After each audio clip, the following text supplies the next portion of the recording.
이거 얘기해도 될지 모르겠는데 지금 골 때리는 그녀들이라는 네, 맞아요. 프로그램 있죠. 네,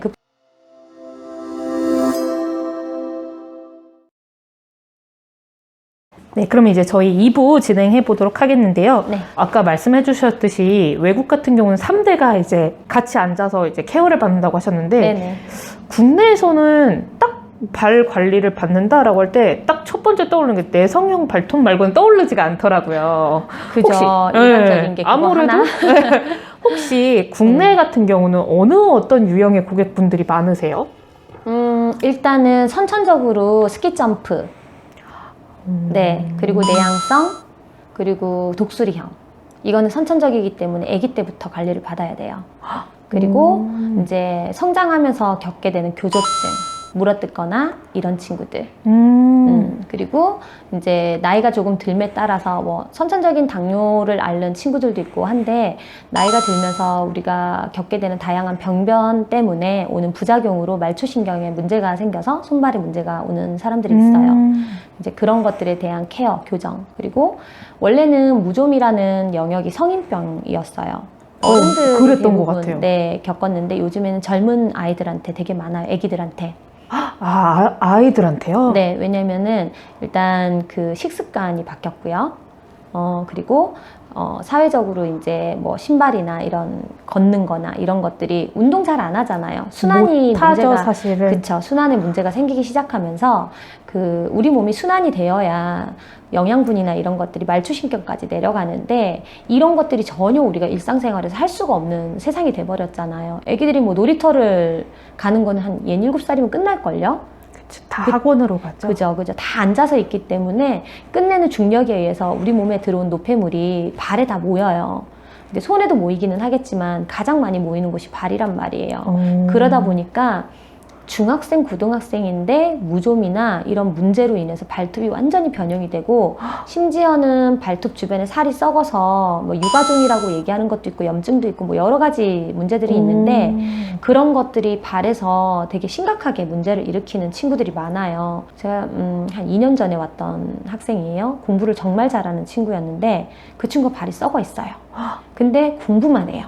부모님은 공부만 하면 너 20살만 되면 이건 다 괜찮아진다인 거예요. 발은 썩어가고 있는데. 근데 너무 아픈데 더 웃긴 건 제가 시술하는 동안에도 문제집을 보고 있었어요. 그래서 그런 것들이 지금 현재 우리나라뿐만 아니라 전 세계적으로 문제가 되지 않을까. 이거에 대한 어떤 뭐 나이 드신 분, 어르신들만 혹은 무좀이 있거나 내향성인 분들만 생각하시는데, 지금은 고객군이 젊어지고 있어요. 그리고 이제 저는 양로원이나 뭐 요양원 이런 데 봉사활동을 좀 많이 갔던 케이스인데, 그런 데 가면은 못 움직이시는 분들, 안 움직이시는 분들, 대부분 보면 그런 분들이 문제가 심각하거든요. 근데 그분들은 무좀이 아니에요. 무좀이 아니고 안 움직이고 못 움직이기 때문에 몸이 그냥 그대로 고목화된 거예요. 그게 손발톱에 나와요. 그래서 그런 것들 케어하는 거. 그래서 고객군이라고 하면 저는 갓난쟁이부터 죽기 일부 직전까지고, 그 중간에는 내향성뿐만 아니라 스키점프로 이렇게 뒤집어지거나 혹은 독수리형 손발톱이거나 혹은 두꺼워지거나 너무 얇아서 뭐 여러 가지 문제가 엄청나게 많아요. 그러면 혹시 이제 많이 보셨으니까 네네. 뭐 유형별로 어떤 케어 방식들이 있겠지만, 네. 혹시 그런 나는 내가 전혀 생각을 안 하고 있는데 네. 이럴 수 있는 전조 증상이라는 게 혹시 있나요? 왜냐면 그렇죠. 전혀 생각을 안 하고 있다가 어느 날 갑자기 하는 분들이 있을 것 같아서. 이제 저는 이걸 오래 하다 보니까 손톱하고 발톱 기본 쉐입을 잡을 때 보여요, 그게. 그래서 고객한테 얘기를 해요. 이대로 방치하시면 이런 결과가 올 거다라고 얘기를 하죠. 근데 고객분들은 괜찮은데? 아무렇지도 않은데 난 아프지 않아, 불편하지 맞아요. 않아. 속으로는 너 이거 새로운 거 나한테 하라 그래서 돈 받으려고 그러지? 약간 이런 게 있거든요. 그런 것들이 있기 때문에 예전에는 조금 안타까운 마음에 이거 꼭 하셔야 된다고 막 이렇게 했다고 하면, 지금은 그냥 먼저 얘기는 해드려요. 이렇게 변화가 일어나실 거다. 근데 그때는 사실 조금 늦었다. 지금 하셨을 때 더 좋은데 나중에 혹시라도 케어하실 생각이 있으시면 오셔라. 그러니까 뭐 가까운 데 소개라도 해드리겠다. 근데 거의 대부분 와요. 나중에는 다 연락이 오고, 제가 이제 이걸 20년 정도 하다 보니까 20년 된 고객들도 있거든요. 근데 그 고객들도 처음에는 대수롭지 않게 생각하다가 그 20년 사이에 문제가 이제 서서히 생기는 거예요. 같이 늙어버렸으니까. 그랬을 때, 예전에 너가 이런 얘기 했었던 것 같은데. 그래서 맞아요. 지금 이렇게 됐는데. 네. 고칠 수 있어? 근데 고치는 건 의사 선생님한테 가셔야 되고, 저는 의사 선생님 치료를 도와주는 그냥 케어나 그런 것들을 해드릴 수 있다. 그리고 또 더 나빠지지 않게 관찰하고 그런 것들을 도와드릴 수 있다 하죠. 근데 보여요. 사실 대부분의 분들이 아마 이제 발이나 이제 이렇게 피로하다 그러면 대부분이 따뜻한 걸로 족욕을 한다든지 이렇게 해서 그게 최고의 케어지 않을까 싶어요. 한국 사람들이 생각했을 때 집에서 할 수 있는 나만의 케어. 그거는, 예, 뭐 족욕을 한다든지 아니면 뭐 발 마사지를 받는다든지. 너무 좋아요. 예, 근데 이거는 이제 태어나면서부터 그런 친구들도 있지만 직업군이라서 유난히 이런 쪽에 조금 더 발에 문제가 생길 수 있는 직군들이 있을 것 같거든요. 많죠. 혹시 어떤 직군들은 조금 더 신경을 쓰고 좀 주의 깊게 자신의 발을 조금 체크를 해야 될까요? 하루 종일 서 있는 분들, 그리고 습한 공간에 발을 노출해야 되는 분들. 습한 공간이면 목욕탕에 새신 이모님들도 그럴 수 있고요. 아 진짜요? 그렇죠. 그리고 주방이나 이런 데서 왜 장화 신고 있으신 분들이 있죠. 그리고 이제 현장화, 되게 막 안에 쇠가 들었죠. 그런 현장화를 신는 분도 있고, 그리고 그 사람들은 직접적이지는 않잖아요. 좀 약간 간접적인데, 진짜 직접적인 거는 발을 이용해서 운동을 하는 분들, 뭐 발레리나, 축구 선수. 네, 뭐 그런 분들 되게 많죠. 저도 제가 운동을 했었기 때문에 이런 거에 조금 더 집중을 하게 됐던 건데, 운동을 하게 되면은 이 발에 작은 그 염증 하나 혹은 발톱 잘못 잘라서 찌르는 것 하나 때문에 뛸 수가 없어요. 기량을 제대로 발휘할 수가 없거든요. 근데 그런 분들도 그냥 아프면 참고 이렇게 하는 분들 되게 많으시거든요. 이거 얘기해도 될지 모르겠는데 지금 골 때리는 그녀들이라는 네 맞아요. 프로그램 있죠. 네, 그 프로그램에 이제 축구 하시는 여자분들이 계시는데 거기서 이제 선영 언니나 뭐 안혜경 씨나 안혜경 언니죠. 뭐 그런 분들, 뭐 하나 언니나 이런 분들 다 발톱이 운동하는 사이에 피멍이 들거나 뽑히거나 막 이렇게 됐단 말이에요. 지금 저한테 관리를 받고 계시거든요. 근데 그분들도 이걸 하기 전에는 이런 일이 없었을 거 아니에요. 그리고 그쵸. 예, 뭐 빠지면 그냥 그런가 보다 다시 나겠지라고 했는데 다시 운동을 해야 되니까 저한테 이제 관리를 받으시러 오세요. 근데 그런 분들도 사실은 그 전에는 이 발에 그렇게까지 집중 안 하셨을 것 같아요. 그럴 것 같아요. 뭐 하다못해서 지금 인터뷰해 주시는 분도 발톱이 만약에 어딘가에 부딪혀서 피멍이 들었다거나 그런 거 해요. 네네네네 뒤집어진다거나 우리 그런 일 허다 하잖아요. 맞아요. 그랬을 때 대수롭게 생각하나요?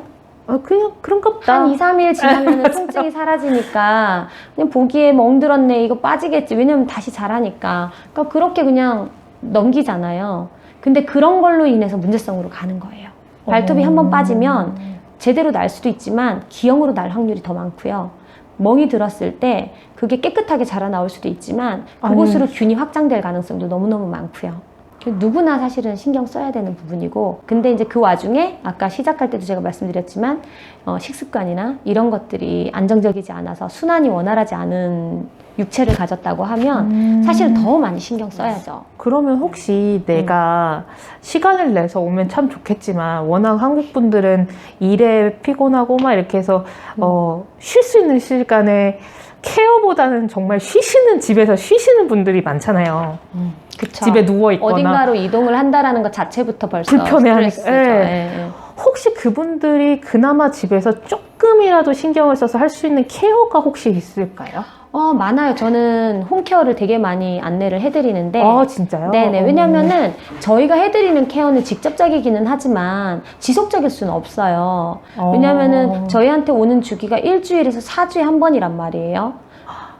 빨리 오시는 분들은 일주일마다 와야 되고 늦는 분들은 4주마다 와요. 근데 그 긴 시간 동안 한 번 했다고 그게 될까요? 그쵸. 아니죠. 홈케어가 정말 중요해요. 일단은 깨끗하게 씻어주는 거, 위생적인 거. 근데 이 씻는다라는 개념이 사람들이 과거에는 쪼그리고 앉아서 발을 씻는 게 그냥 당연한 듯이 씻었는데 그쵸. 요즘에는 샤워 문화가 되고 네, 약간 서양 문화로 변하면서 그냥 물 떨어지면은 비누 거품 이렇게 하고 발은 가지고 서로 비비고 말고 요즘엔 그거조차도 이제 조금 더 편하게 하려고 발풋 그 패드가 있더라고요. 이렇게 돌기처럼 나와 있는 있어요. 실리콘. 맞아요. 거기에다가 뽕뽕이 딱 해서 발을 막 문지르면 발이 깨끗해진다고 하는데 개뿔이잖아요. 그거 아니잖아요. 네. 맞아요. 손은 되게 구석구석 씻거든요. 그쵸. 근데 그런 것들을 하시는데, 일단은 제대로 씻는 게 중요하고요. 그리고 그 발에는 우리가 하루 종일 양말이나 신발 혹은 이런 속에서 기름이 껴요. 이 기름을 닦아줘야 돼요. 이 기름이 균들이 좋아하는 음식이에요. 먹거리. 그거를 닦아서 치워줘야 균이 거기에 붙어있던 게 떨어져 나간단 말이에요. 근데 외부적인 것만 씻잖아요. 그쵸. 그나마 좀 잘 씻어도 뭐 발바닥이나 발등이나 뭐 뒤꿈치 이런 데 씻겠지만 발톱 사이는 안 씻죠. 예. 우리가 이솔질 하잖아요. 그쵸. 네, 칫솔로 이솔질 하는 이유가 잇몸 사이에 껴있는 그걸 거를 빼려고 하는 거죠. 빼려고 하는 거잖아요. 발톱 사이에 있는 건 뺄 생각이 없죠. 그런 좀 거칠거나 좀 강력한 칫솔도 사용하셔도 되고 이제 브러쉬가 있어요. 그 브러쉬에다가 거품을 해서 발톱을 이솔질 하듯이 발톱 사이사이를 해주면 이제 균들이 훨씬 더 잘 떨어져 나가고 더 좋죠. 그리고 이제 여기서 하나 더는 그렇게 씻는 걸로 끝이 아니에요. 우리가 몸을 씻고 나서 수건으로 닦아주고 뭐 머리도 드라이를 하잖아요. 뭐 머리 같은 경우에 감고 나서 그냥 두면 두피가 망가지죠. 그쵸. 똑같이 손발톱도 씻고 나서 그대로 방치하시는 것보다는 빠르게 건조를 시켜주는 게 좋아요. 거기에 이제 수분이 머물게 되면은 그 수분에서 또 균들이 활성화될 수 있는 요인이 되거든요. 그래서 뭐 저 같은 경우에는 화장대 아래에 꼬마 선풍기가 있어요. 그래서 그게 이제 충전용인데 발가락으로 꼭 누르면 바람이 1단, 2단, 3단, 4단 돌아가는데 그냥 화장대 아래에 두고 매일매일 발가락을 말려주거든요. 그래서 그런 식으로 건조까지만 잘해주셔도 뭐 항균 크림이나 푸크림 하면 너무너무 좋지만 그것까지 귀찮아서 못하겠다 하시면 그렇구나. 잘 씻고 잘 건조하는 것만 하셔도 어느 정도는 예방이 되죠. 국내의 경우 이제 제가 찾아보니까 창업을 네. 위해 학원에 문의하는 글들이 한 작년부터 종종 이제 네. 네이버 상에도 좀 네, 보이기 네. 시작을 하더라고요. 그래서 이게 학원에 가서 배워야 하면 이제 뭐 창업을 한다고 했을 경우에 학원에서만 배우면 되는 건지, 그렇게 해도 창업에 전혀 문제가 없는 건지, 혹은 창업을 했을 때 가장 먼저 떠올리는 게 내가 이 창업을 해서 어느 정도 월세를 내고 했을 때 이 유지가 가능할지, 혹은 창업을 했을 때 어느 정도의 규모가 있어야 시작을 어떻게 해야 그쵸, 될지. 오픈이 가능할지. 네네네. 왜냐하면 아까 말씀하셨을 때 이게 정말 운동선수들한테도 필요하다면 네. 굉장히 전문화로 더 넓게 영역이 넓어질 수 있을 거라는 생각이 그쵸, 들거든요. 그래서 그런 부분에 있어서 아이들부터 앞으로 식습관 때문에 생길 수 있는 여러 가지 문제가 있다면 충분히 오픈을 해서 내 창업을 했을 때 가능성이 있는 업종이라고 보여져요. 그죠. 네, 어떻게 시작을 해서 창업을 생각을 할 수 있는 걸까요? 우선은 손발톱을 해도 된다라는 국가 자격증인 네일 기술 자격증을 네네. 먼저 따야 되고요. 저희는 이제 학원이 인가를 정식으로 교육청에서 받은 거예요. 그래서 네. 저희는 전문 교육 기관으로 학원 등록이 되어 있지만 지금 한국에서는 교육센터라고 하는 곳들이 저희처럼 학원 인증받은 곳이 별로 없어요. 거의 대부분 그냥 약간 도제 형식으로 그냥 네네네 자기네들이 어떤 기구를 잘 쓰게 도와준다거나 혹은 내가 해봤더니 좋다 생각한 원장님들이 내 기술을 그냥 가르쳐 준다. 근데 그냥이 아니죠. 사실 돈 다 받죠. 그러니까 그런 식으로 학원이 아닌 현장 교육으로 많이 지금 치중이 되어 있어요. 특히나 이렇게 발 관리사 쪽은. 근데 이제 우선은 네일 국가 자격증을 취득하시고 나면 그 네일리스트의 기본인 그 샵 테크닉이라고 해서 진짜 손톱을 갈아내고 그 국가 자격증에서 할 수 있는 거랑 좀 다르거든요, 영역이.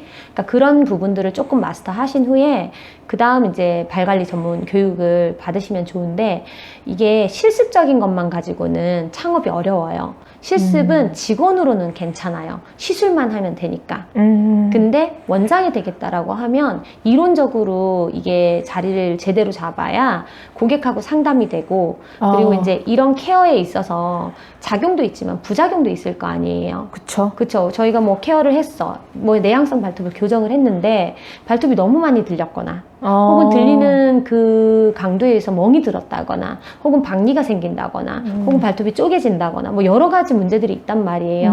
근데 이론적으로 이 베이스가 없으면 그런 현상이 일어났을 때 대처를 할 수가 없어요. 그러겠네요. 그죠? 그러니까 원장이라는 타이틀을 가지려면은 그 매장 안에서 일어나는 모든 시술과 생길 수 있는 모든 일들에 대해서 책임을 질 수 있어야 된단 말이죠. 그래서 그런 쪽으로 조금 더 디테일한 교육을 받을 필요가 있다라고 생각하고, 그리고 그런 교육이 좀 되고 나면은 창업은 1인 샵도 할 수 있고요. 뭐 10인 샵, 100인 샵도 할 수 있어요.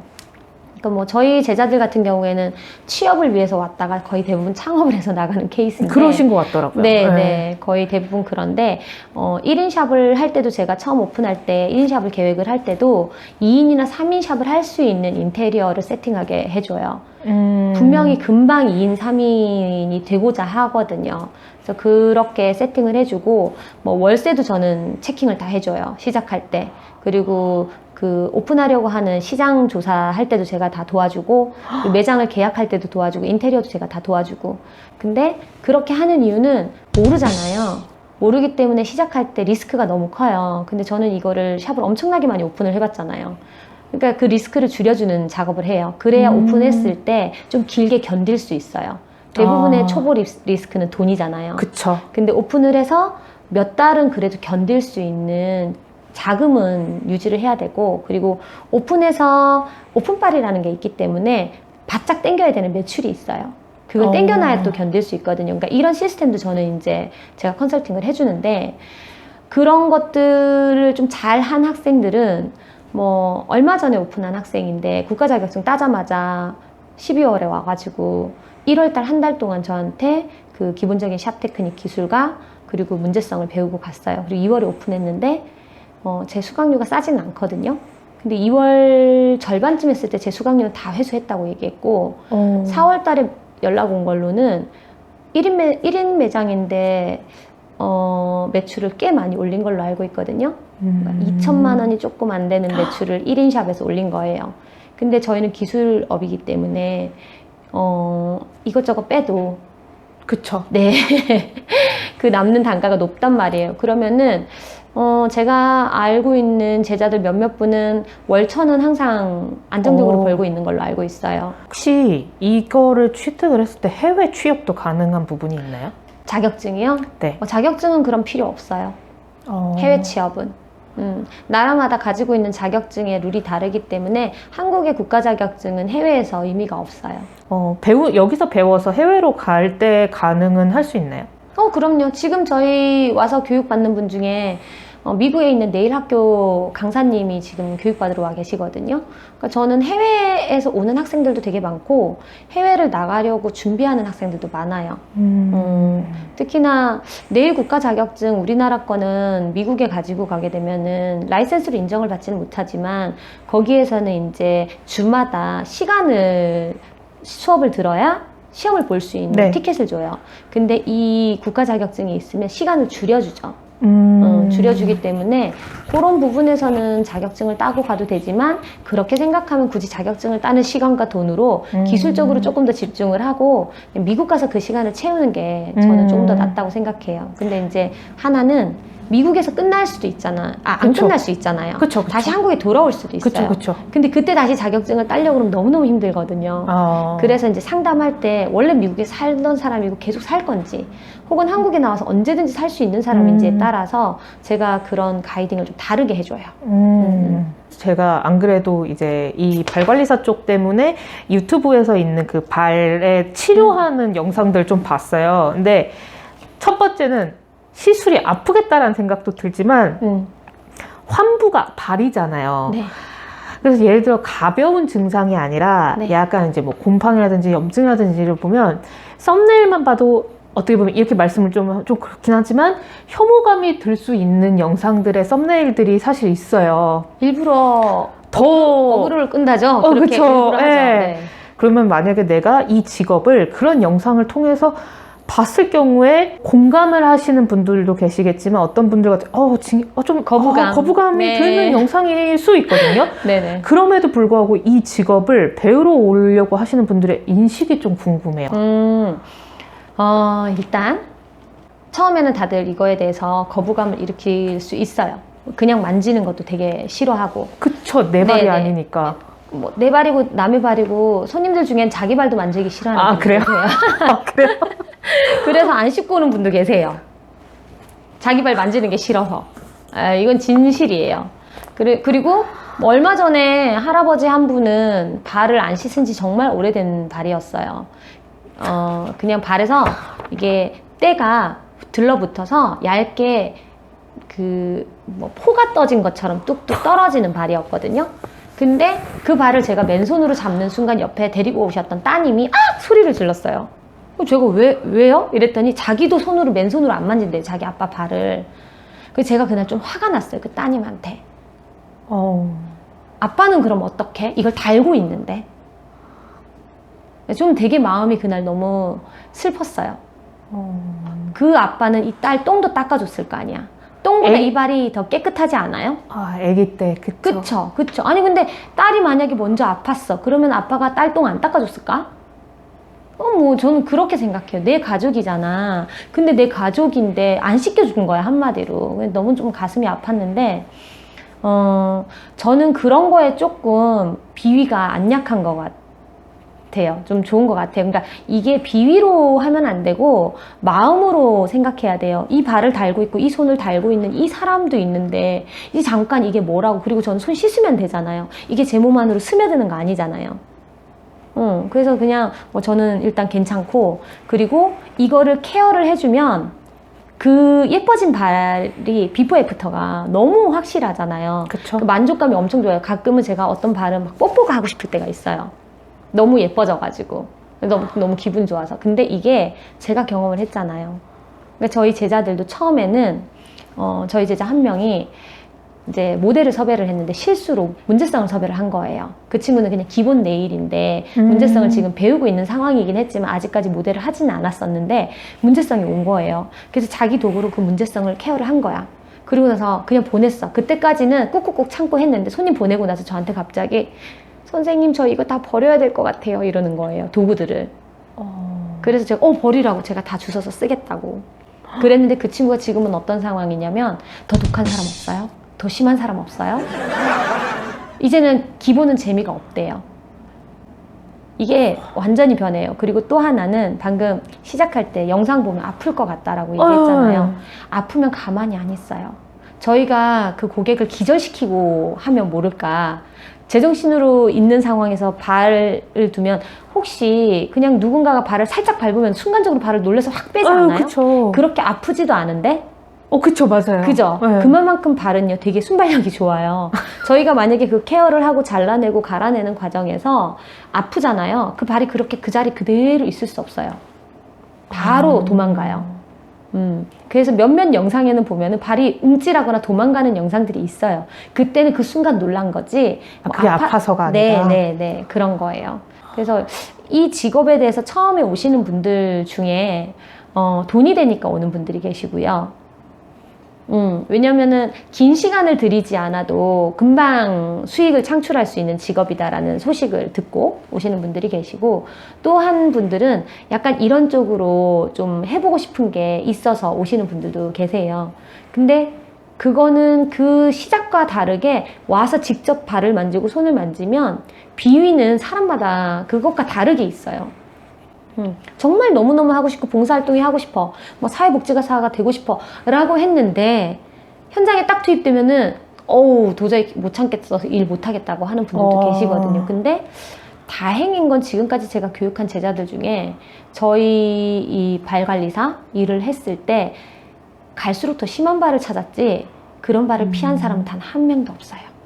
마지막으로 한 질문만 여쭤볼게요. 네. 그러면 이 발관리사라는 직업을 네. 가진다고 했을 때 물론 네. 수익 당연히 중요하지만 네. 그거에 있어 가장 중요한 자세는 뭐라고 생각하세요? 공감 능력이죠. 이 고객이 뭐가 결핍이 있는지, 뭐가 문제가 있는지, 어떤 걸 원하는지 그 고객을 이해해야만이 이 고객한테 맞는 관리를 해줄 수가 있어요. 그리고 그 관리를 해줬을 때도 금액적인 것도 사실은 저는 좀 중요하다고 생각하는 게, 저희는 기본적인 관리비가 정해져 있죠. 뭐 발가락당 얼마, 발 전체에 얼마 정해져 있지만 문제를 가지고 있는 고객 중에서는 그 얼마가 너무너무 큰 고객들이 있어요. 그랬을 때 저는 이제 고객하고 상담을 하면서 느껴요. 이게 돈이 있는데 안 쓰려고 하는 분들, 근데 돈이 없는데 이게 꼭 필요한 분들, 그러면은 그 사람하고의 상담이나 혹은 관리 도중에 제가 느껴지잖아요. 돈이 없어서 꼭 필요한 사람은 한 번만 오고 안 와요. 올 수가 없으니까. 계속 그 돈을 쓸 수가 없잖아요. 근데 그 사람이 계속 했으면 좋겠잖아요. 해야 되고. 그럼 제가 일부러 제 영상을 찍는 모델이 되어달라. 뭘 해달라. 당신이 나한테 이런 것들을 해주면 내가 너한테 이런 서비스를 해주겠다. 해서 계속 받게끔 해요. 그리고 돈이 있는데 이걸 안 내려고 하는 사람들 있죠. 그쵸. 그런 사람들한테는 다시 오거든요, 어차피. 왜냐면 필요하니까. 그냥 받는 거죠. 그래서, 일단은 시술자로서 너무, 타이트하게 하는 것보다는 약간 이 케어를 받으러 온, 예쁘려고 온 게 아니잖아요. 그쵸. 네네네. 그거에 대해서 일단은 충분히 공감이 되어야 되고, 그 사람의 어떤 주변 상황이나 인생에 대해서 조금 파악이 된 후에 그 사람한테 맞는 관리법과 금액을 제시할 수 있는 사람이었으면 좋겠어요. 그게 뭐 제 욕심일지 모르겠지만, 네네. 사실 너무 제가 잘 모르는 직업이고 저도 인터뷰하기 전까지는 발 관리를 굳이 돈 주고 해야 되나? 라는 생각을 갖던 고객이었는데 네. 이 직업을 얘기하시는 그 내내 딱 하나를 보시는 그냥 환자의 그 해결을 해주고 싶다? 네. 그 문제를 해결해주는 네. 해결사가 되고 싶다라는 느낌이 들어서 이 직업을 접근하시는 분들도 이 직업은 남의 발을 만지는 직업이 아니라 진짜 누군가의 새 삶을 줄 수 있는 직업이다 라고 생각을 하고 조금 접근을 하신다면 앞으로도 혹은 향후에도 굉장히 각광받는 직업이 되지 않을까라는 생각이 듭니다. 네, 그럼 저희 2부 이렇게 마치고 바로 3부 진행하도록 할게요. 네.